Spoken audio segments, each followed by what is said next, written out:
If you didn't catch Ethan's Twitter, escapades, Instagram, like literally everywhere, Ethan had a very serious asthma attack when he was filming, like near the bloody coastlines of Devon. Yeah, I was in Devon. Well, he was in Devon. He was on his way to Cornwall, didn't quite get there.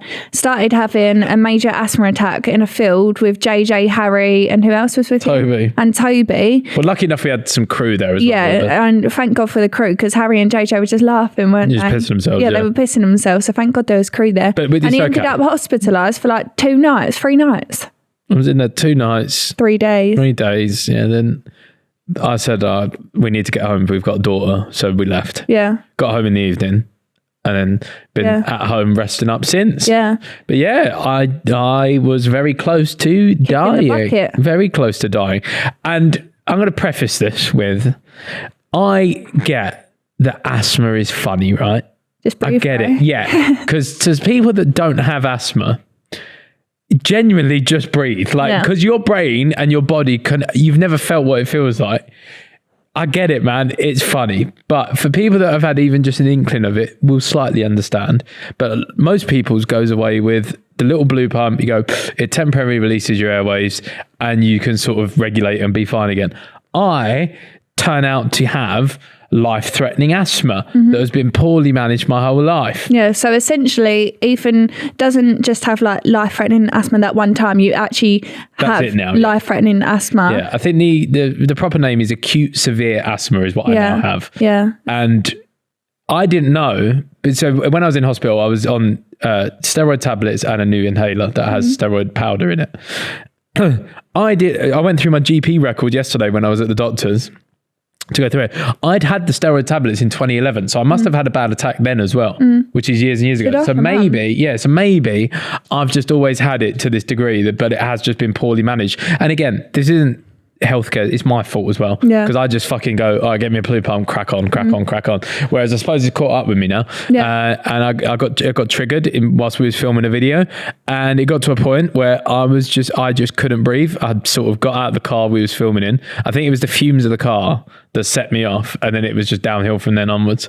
Got out of the car, pretty much collapsed to the floor, and a week prior to that, we had to go to the hospital in the morning. 4 a.m. Yeah. Yeah, it wasn't. It was 6. All right. I don't know where you get your timings from.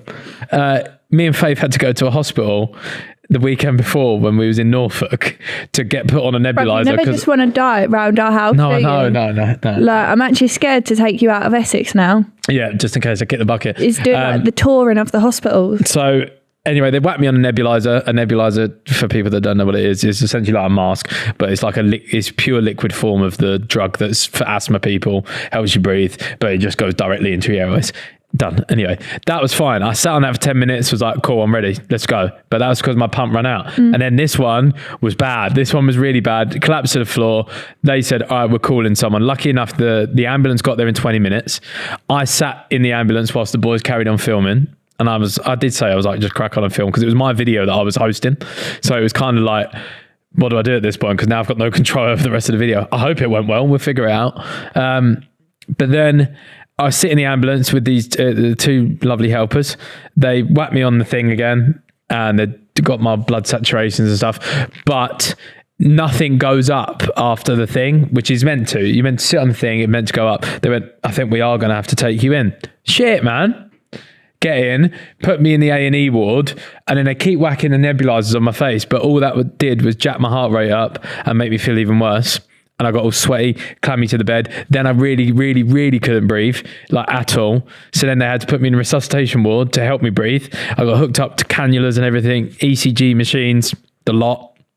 And then I was doing my blood. My blood was too acidic. So essentially my blood was just turned into acid. It was going to end up fucking itself up. Well, I think the things that are scary about all of this is when those nebulizers don't work. Yeah. That's all they can do. Yeah, exactly. All they can do for him, there's no other treatment or whatever. If his airway doesn't open up, there's nothing you can do. They can only try the steroids and the nebulizers. If that don't work, you just die. Yeah. Which is so fun. Very peak. So then they whacked me on steroid injections and magnesium, which helped calm me down, which was great. But then, like I said, they was doing my bloods all at the same time. They come and do my bloods. I've got fucking bruises everywhere with how much. Like peach. Yeah, they've just taken bloods off of me. But I was supposed to do quick testing to see, all right, is he going really, really acidic or not? So my blood was turning into acid. My carbon dioxide was way high as well in my blood. So evidently I just couldn't get it out. Obviously you breathe in, get it out. I couldn't get any of it out. So that was what was happening. Transferred upstairs to respiratory ward. Come and see me in the morning. I can hear them talking about carbon dioxide. I'm like, fuck's sake, am I going to die of carbon dioxide poisoning? But then as soon as they brought these tablets in and the new inhaler, within about half an hour, I sort of like went back to a place of like, oh my God, I can relax a bit. Managed to catch up on sleep because I didn't sleep all night because I had to sit up straight. Like pretty much I was sat in the hospital bed like this with a fucking mask on all night like that, trying to sleep, which is peak. And then stayed in the hospital for 3 days. Oxygen on my face pretty much at all times.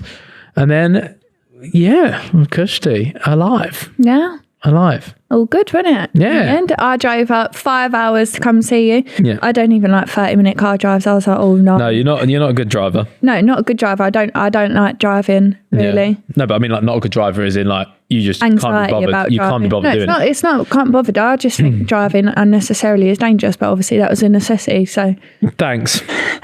Don't make it sound like too much aircraft. But me. no, don't say it like that. I just mean in general I don't like driving unnecessarily. Yeah. But I said that was necessary, so I went. But obviously in the video, it's all on the video and it's all documented.